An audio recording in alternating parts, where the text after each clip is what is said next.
Pour mon trading de CFD, je veux une plateforme différente. Des graphiques personnalisables, une exécution rapide, des spreads serrés, avec un acteur reconnu présent en France. Trader différemment avec CMC Markets.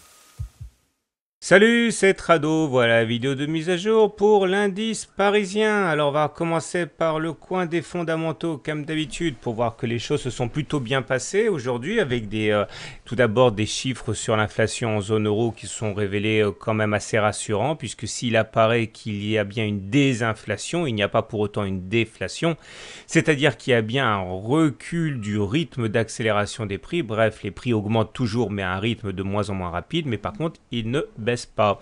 En même temps, on s'imagine avec plaisir que éventuellement Mario Draghi, lors de la prochaine réunion de la BCE, annoncera qu'il va fluidifier le crédit à l'économie en transférant, en titrisant des crédits bancaires anciens. Bon, clairement, on va transférer un peu de risque des banques vers d'autres agents économiques, ce qui permettra aux banques de faire plus de crédits et donc de relancer l'économie, pourquoi pas. Du côté de la crise russo-ukrainienne, on s'habitue et aux États-Unis, on s'est rendu compte que l'indice de confiance du consommateur avait plutôt progressé. Seule ombre au tableau aujourd'hui, il semble qu'on ait à réviser à la baisse des prévisions de croissance pour le trimestre précédent. On verra, mais en tout cas, c'est assez encourageant. Si maintenant on regarde ce qui s'est passé du côté du CAC, alors j'avais anticipé hier un retour sur la moyenne mobile à cette séance, on ne va pas revenir là-dessus, j'ai été assez long sur le sujet, et c'est intéressant parce que on est venu chercher la moyenne mobile à cette séance et on a rebondi derrière comme une flèche. Visiblement il y avait des morts de faim qui attendaient leur tour pour réintégrer le marché, pour revenir sur le marché. Bon, je vais enlever la moyenne mobile à cette séance parce qu'elle ne nous sert plus à grand chose. Et on termine avec un doji. Alors, de quoi s'agit-il? Le doji. Et eh bien, c'est un chandelier japonais assez caractéristique qui se manifeste par l'absence de corps. C'est-à-dire que vous allez avoir un niveau d'ouverture et un niveau de clôture qui sont similaires.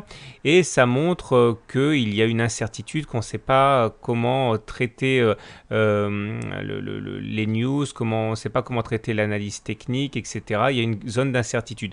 On lit sur les mauvais blogs et les mauvais sites et les mauvais livres que ça veut dire que la tendance va s'inverser. Non, c'est pas vrai. C'est simplement que la tendance en cours est menacée. Ce qui n'est pas du tout pareil. Ça veut dire que les intervenants réfléchissent. Alors, il y a toutes les possibilités. Vous voyez, mèche haute, mèche basse, etc. Et vous voyez, là vous avez un doji en croix inversée qui a effectivement été la fin de la tendance haussière, mais parfois ça intervient après une latéralisation. Toutes les combinaisons sont possibles, mais ça veut surtout dire qu'on manque de conviction dans un sens comme dans l'autre. Alors si on revient à notre séance du jour, vous avez un joli doji ici qui ne permet pas de repasser au-dessus de la médiane de la fourchette d'Andrews. Ça c'est un petit peu inquiétant, surtout qu'on n'arrive pas non plus à passer à l'intérieur du nuage. Alors vous savez ce que ça veut dire? Ça fait la deuxième clôture en dessous du nuage, ce qui veut dire qu'en termes d'analyse Ichimoku, normalement on est en tendance baissière, à ceci près qu'on n'a pas l'aval de notre lagging span ici, la courbe bleue, la Chikou span. Ça veut dire que comme on n'est pas en dessous des prix mais dans les prix, on n'a pas le feu vert pour entrer baissier. Mais il est vrai qu'on a nos deux fameuses clôtures en dessous du nuage. Alors c'est très compliqué parce que en même temps il y a eu des intérêts acheteurs, on le voit bien avec cette longue mèche basse. Au-delà, j'insisterai sur le fait quand même qu'on est loin de la moyenne mobile à 20 séances et souvenez-vous de notre loi du retour à la moyenne mobile à 20 séances, c'est inaliénable, c'est une loi d'airain. Faites attention parce que si vous achetez maintenant, vous vous exposez à cette loi du retour à la 20, on y reviendra un petit peu plus tard. Mais en tout cas, donc on se retrouve toujours avec la moyenne mobile à 20 séances qui est haussière, le super trend qui est haussier, le SAR qui est haussier, mais par contre on est capé à la hausse par la fourchette d'Andrews, c'est très clair depuis 4 séances et par le nuage. Je ne vais pas faire de pronostic pour lundi, comme c'est à mon habitude le vendredi, parce que il peut s'en passer des choses un week-end, notamment sur le plan géopolitique. Ce serait absurde d'être trop formel et de s'appuyer que sur l'analyse technique. Donc voilà, en hebdomadaire, puisque nous sommes vendredi, voilà ce que l'on peut dire. On a continué notre rebond technique, on a bien rebondi sur le nuage et on s'est même permis le luxe de repasser au-dessus de la médiane de la fourchette d'Andrews rouge. Ça veut dire que maintenant, techniquement, on peut tout à fait envisager d'aller chercher la partie haute. Et ça, c'est valable tant qu'on se maintient au-dessus de la médiane.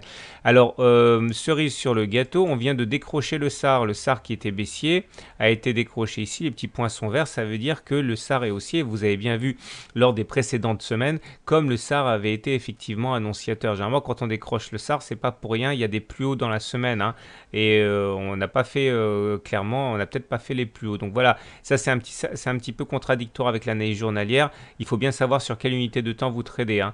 En hebdomadaire, c'est plutôt positif. En journalier, vous avez compris, c'est plutôt négatif. Et en mensuel, pour terminer, voilà où on en est. Alors là, on peut se demander où est la tendance baissière. Il n'y en a pas. Regardez ce canal marron là qui avait été fragilisé dès la semaine dernière. Et bien finalement, on a ouvert en dessous, on est venu tranquillement chercher les 23,6% de retracement de Fibonacci. On est venu prendre appui sur notre moyenne mobile à 20 mois, la fameuse loi du retour à la moyenne mobile à 20 mois. Et finalement, on a rebondi comme une fleur et on se permet de faire une pénétrante haussière. La pénétrante haussière, c'est quoi? C'est cette combinaison à deux bougies. Regardez, une grande bougie rouge, là, plutôt baissière. Et derrière, une bougie verte qui commence plus bas que la clôture de la bougie précédente. C'est les corps qui comptent pas les mèches. Et on termine au-dessus du niveau médian de la bougie précédente. Le niveau médian, c'est le trait qui va couper en deux le corps rouge en deux parties égales. On termine au-dessus. Ça, c'est plutôt haussier. Et ça, plus les rebonds, plus tout ça, on peut se demander si effectivement on a simplement pris notre souffle avant de repartir vers des plus hauts. Donc voilà, en mensuel, c'est plutôt haussier. En hebdomadaire, c'est plutôt haussier. En journalier, c'est plutôt baissier. Mais n'oubliez pas quand même qu'on a le SAR, le Supertrend, etc. qui sont pas sévères. Donc bon, c'est assez compliqué, mais vous voyez qu'il est peut-être un petit peu prématuré de s'affoler. On s'affolera s'il y a lieu, dès que les signaux techniques seront probants. Pour l'instant, c'est un peu tempête dans un verre d'eau. Voilà, je vous souhaite un bon week-end de bon trade et à demain pour les autres mises à jour.